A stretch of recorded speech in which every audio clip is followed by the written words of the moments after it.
Before you go browsing Zillow or talking with a real estate agent, there's some groundwork we could lay down. Buying your first home doesn't start with the showing, it starts with the strategy.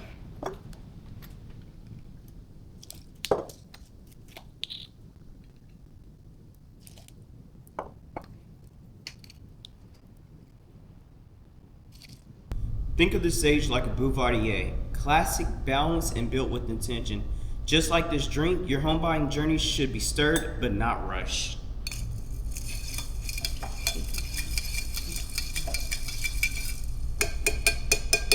In today's episode, I'll walk you through the smartest things you could do before stepping foot in a home and also meeting with a realtor.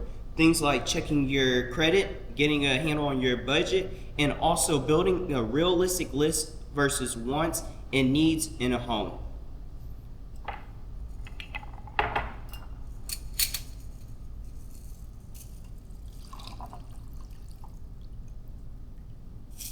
Need an orange.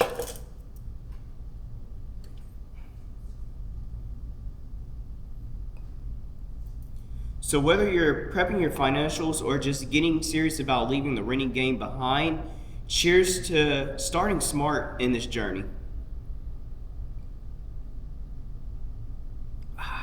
This is Keys and Cocktails, and today we're sipping with the purpose. See y'all when we're sitting.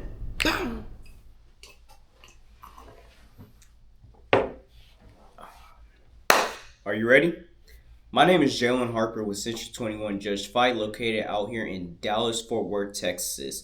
Today's episode is over the buyer readiness phase. And what we're going to go over are things you could do before sitting with a real estate agent or meeting a lender. If you don't know, you're going to know after this video. Waking up and buying a house isn't possible. It is if you're a cash offer. However, it's not like walking into a car dealership and leaving with a car that same day. So I'm going to go over things that you could do to get ready for that process. So section 1 is going to be over getting your financial house in order. If you click the link down below, you'll see a link to the ultimate guide for first-time home buyers. And trust me when I say you will want to look back at this guide throughout the whole process, because it goes over everything from HOA, down payments, option period, earnest money, and every single term that we have in this real estate game. But today we're going to be looking at page 4. Page 4 is over how much you can afford at the end of the day. So section 1 is going to go over monthly income. That's going to be everything you're bringing in from your main job. Also, everything you're bringing in case you have a side gig or investments, anything like that needs to go in section 1. Section 2 is going to be over monthly non-housing expenses. So that's your car payment, cell phone bills, credit card debt, school tuition, and even services you're paying for like Netflix, Hulu, Amazon Prime. All those will be going in section 2. Section 3 is quick. It's going to be everything from your monthly income subtracted by section 2, all your expenses. And then in section 4, it's going to go over monthly expenses as far as buying a home. So renting is different from owning a home, so you're going to have different expenses. That's including mortgage payments, property taxes, all different type of insurances, utilities, and then maintenance. We're leaving the renting game behind, so that means we have to take care of maintenance. So, and HOA. Can't forget that one. So, this guide, I would say print it out and jot down everything you have as far as your knowledge right now. Like I said, for the mortgage payments and property taxes and all that, that's something we could take care of later, because you won't know that offhand before meeting with a lender.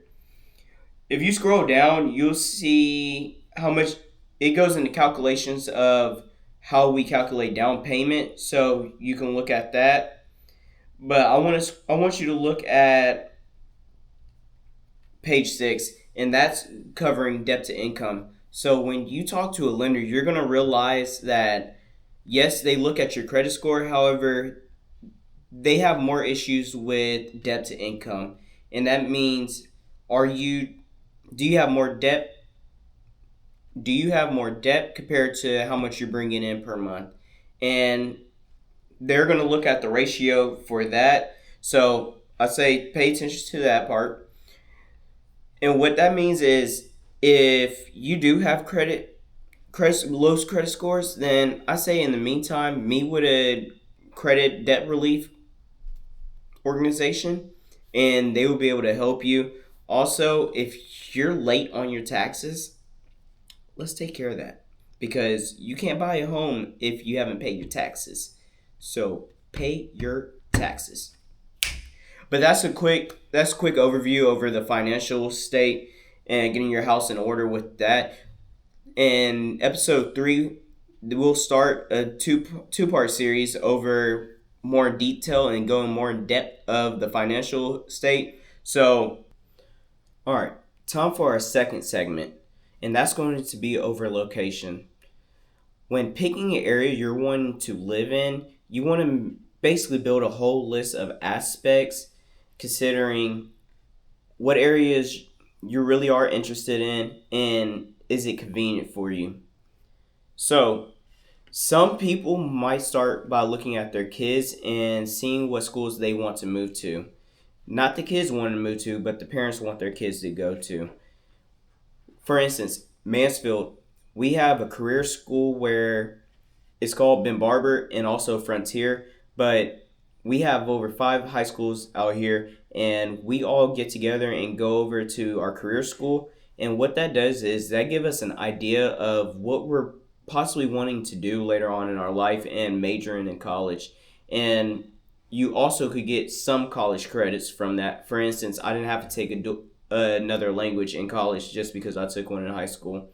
But for myself, first year I took automotive.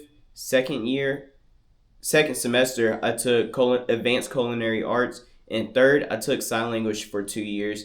And doing something like that was honestly a relief for me, just because growing up I sort of wanted to own my own bodywork car shop, and I wanted to do a lot of custom shops. But being in automotive, that sort of changed my mindset, and that's something I figured out I didn't want to do. Sign language, that was top down my most favorite class ever in school. From elementary all the way to high school, sign language was my favorite school. But looking at some districts that have career schools, that honestly would probably be the best help you can get. Second, you can look at the kids' activities and chances they might have at different schools.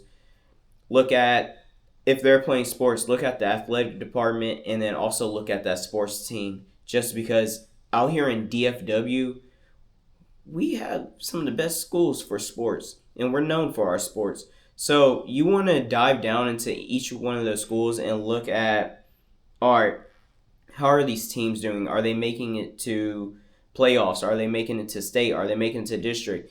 Look at all of that. And then also dial in and see, when kids are playing sports, you obviously want them to go to college and continue to play. So you want to see if coaches are doing what they're supposed to as far as marketing out your kids. I know that sounds bad, but marketing out your kids to colleges. Are they doing a lot of combines? Excuse me. But when looking at those activities, that's what you really want to pay attention to. It could be for choir, band. Let's look at those schools. Second, when talking about that, look at the school ratings. Are they good? Down below, you'll see a link to my Real Scout. We'll go further into that, but you can also see the school ratings as far as the academic side of things, because kids are there to learn, not fool around. I learned that the hard way. But we're there to learn, and you want to see what that school rating is looking like. Are they what are the test scores looking? What are the test scores? Are the schools having teacher job issues? Meaning, right now we're going through a situation where there's less teachers at schools. to say. So that's something we want to pay attention to. Last, we want to look at the zoning. Again, Mansfield, we're going through a rezoning phase. And if you know anything about the DFW market, then you know there's a lot of schools that are closing. So when looking at a home, we might want to check it every month, every 2 months. And that's also thing about a real estate agent that's supposed to be aware of that situation. But we need to know in advance what school you're wanting your kids to go to, and if there's any rezoning it changes. Last, dealing with kids, well, not dealing with kids, but last talking about kids, what activities are they involved in outside of school? For instance, I played baseball, little league baseball, and then my sisters played select volleyball. Well, ask yourself this: do you want to drive an hour away just to go to their practice and then an hour back? No, you don't. Also, for baseball, so I play baseball, but I also coach baseball. And what we were dealing with is I coached middle school, and their games were at like 6:30. Well, kids weren't getting off that bus until about 6 for middle school, and you need to be in that area where you can be able to easily rush them over there. All right. Say you don't have kids, then you can start by looking at where y'all work at and ask yourself, is this a necessary drive for me?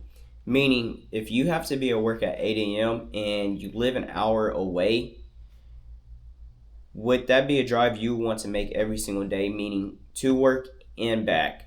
And just like this, we already know we live in Dallas Fort Worth.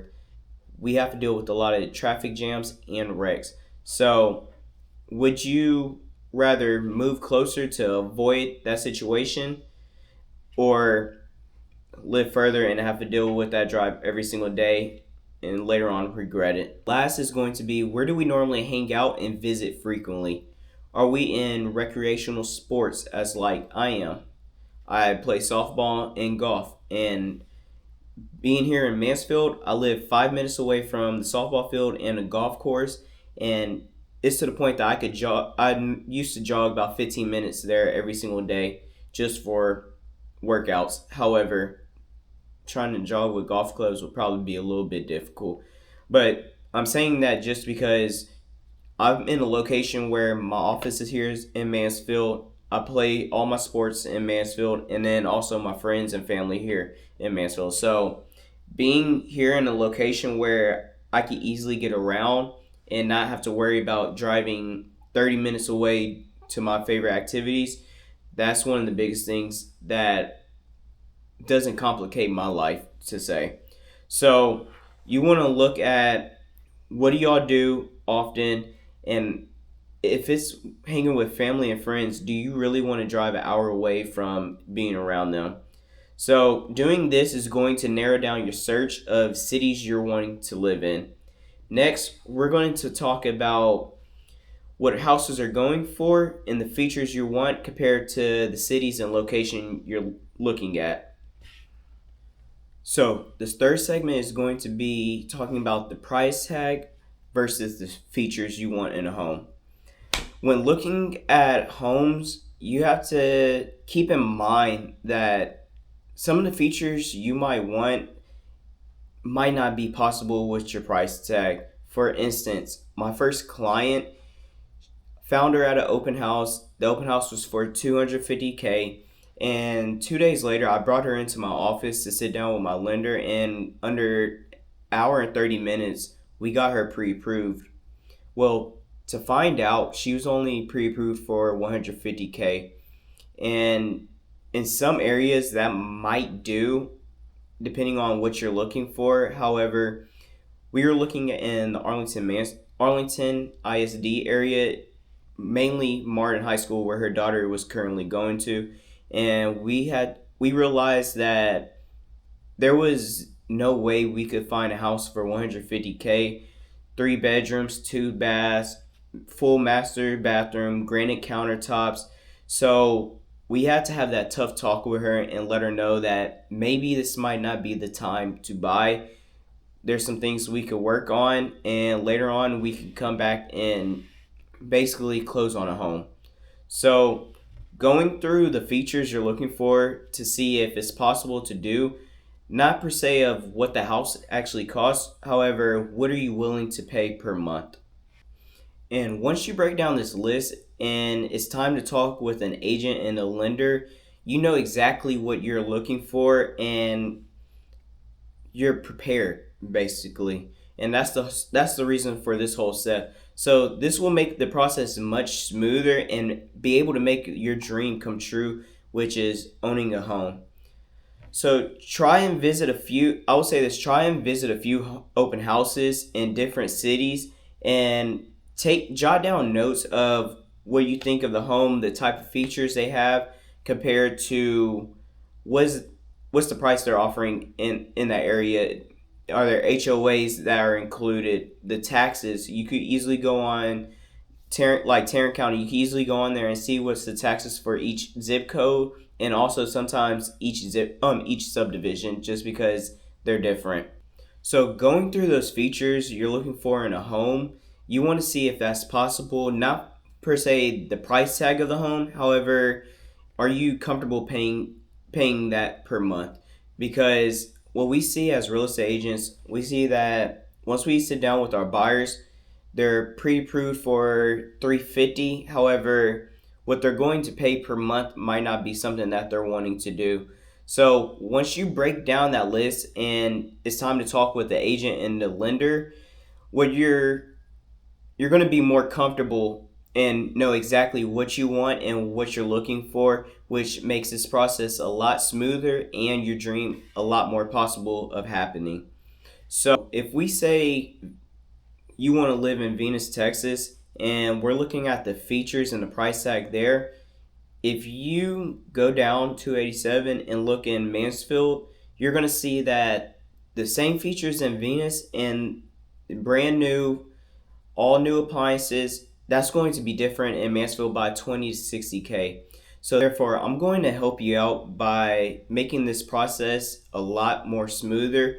By if you click the link down below, you're going to be taken to the Real Scout, what I talked about earlier, which works way better than Zillow, and you will see live action feed, meaning houses are active once they go under contract and once they're sold. So let's take a look at one of the old videos I did. If you go down on my video and right where it says start looking for homes, click it, the link.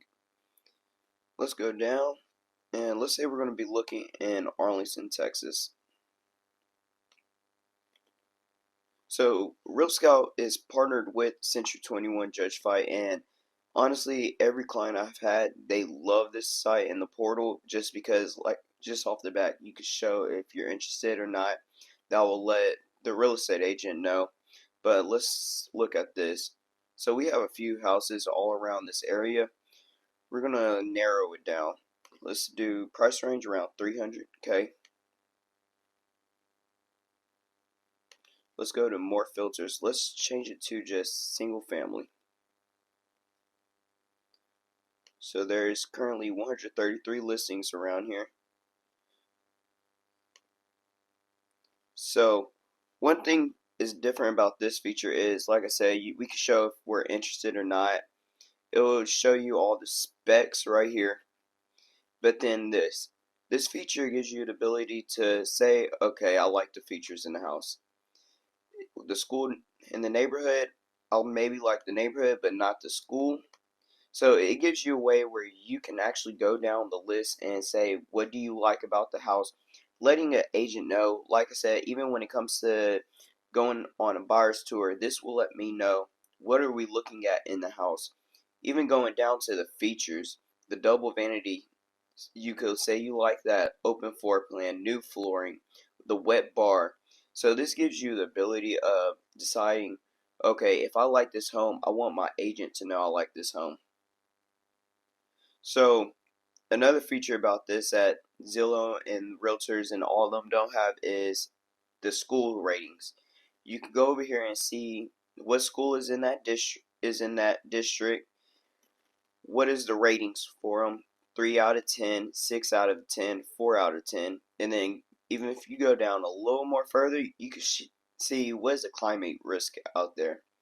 So we see that there's not a lot of fire, flood risk, just because it's not by the lake. But we can see that temperature. Oh Lord, that's Texas for you. So the temperature rating is up. Well, if I say I'm interested in this, let's see what we could do. So if we compare this with, let's do, I think that's one I like. So here we go, a side-by-side comparison where you could go down and literally, if you're debating on two different houses, you could go down and see what do we like about this house. We could go from the kitchen, start with the kitchen, look at the two different kitchens, the living room, the bathroom, look at the two different styles, and then just go on from there and say, let me go look back at another full listing. Then you could just click on them. How does this compare to the other homes that you've seen? Is this not too good, or is this amazing? Go ahead and click that. So what this does is this gives the agent the ability to narrow down houses that they're going to send you. That way, if they knew that you like the kitchen feature in this one home, then they could look for other houses with the same feature. And this helps them out in the process of not sending you too many listings that doesn't fit your criteria. So if you actually reach out to me, then we could go to my portal, and this will be my portal. So I could send you if you want to see what houses sold in that area, just to see, okay, we're going to be buying in the next 3 months. I just want to see what houses closed, and that way I can know what is the price tag I'm looking at.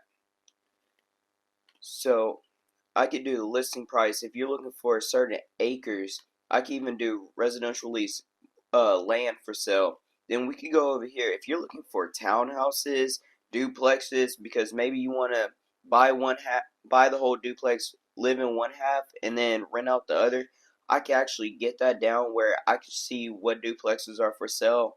And you see this wide list of what I can actually do on my end. Now, if we go down, we could do year built. Some people they want a house that wasn't built before 1990. So I could change that aspect. That way you can only see what you want to see. We could go from this. We could do the city. That was a lot sold in that area. And then right here, if your kids are going to a certain school, you and in Mansfield, it's hard to know where are the borders for that actual school as far as it come with neighborhoods and subdivision. So I could do primary school, I could do the high school, I could do the school district. If you just only care about staying in a certain school district, I could do the school district. That way you can see houses further out than what you thought that the school district lies. Then we could go down to the features. I have access to all these features. Are you looking for parking features? Are you looking for one car garage, two-car garage, two separate door car garages? I could look at that. Are we looking at pool features? Do you want a pool? I forgot what feature it goes to where I can even show. Here it is. Clubhouse. Is this in a country club area? Is there a community pool around there? Is there golf course close by? So I could go through all this and show you what are you actually looking for. This gives you the ability to narrow down that search for when the time is coming. You already know what house you want and what is the price tag that you're wanting to pay for them features. So this is the rest of it. If you would like, you could go down and click the link and just go ahead and try out our portal. And if you want extra access to it, then send me an email and I'll go ahead and set you up. Like I said, I won't spam you, but it will let you know what houses are sold. And another biggest feature about this that makes it different from Zillow, Realtors, Open Door, and all that is once a house goes under contract, it sends you an email immediately before I can even get it sometimes. And if it closes, it will tell you. If it has a price reduction, it will send you an email. If there's an open house, it will send you an email, send you a reminder. So this feature gives you the ability to basically have what we have as realtors, and that is the MLS. So this is pretty much the MLS put in one tool, and I love it, and all my previous clients love it. So go ahead and check that out and see if you like it. If not, then just reach out to me, and I'll be able to change some of the features. That way, it can specify to what you're looking for. Now that we checked out the old video I did, I say click the link and go to the website and check out to see all the functions that it provides you with to make your whole process go smoother when meeting an agent and sitting down and talking with a lender. Second, look at the features that are provided in those homes have recently sold, not the ones that are active, but the ones that have sold, and see if it aligns with the price tag you're wanting to pay and compare it to the monthly payments you're wanting to make. But until then, I say check out the link down below for the ultimate first time home buyers guide, Real Scout, and also click the notification button. That way you get notified for our next video, which will be over the buyer's consultation and everything you will need to know with meeting an agent. But until then, I'll see y'all next week.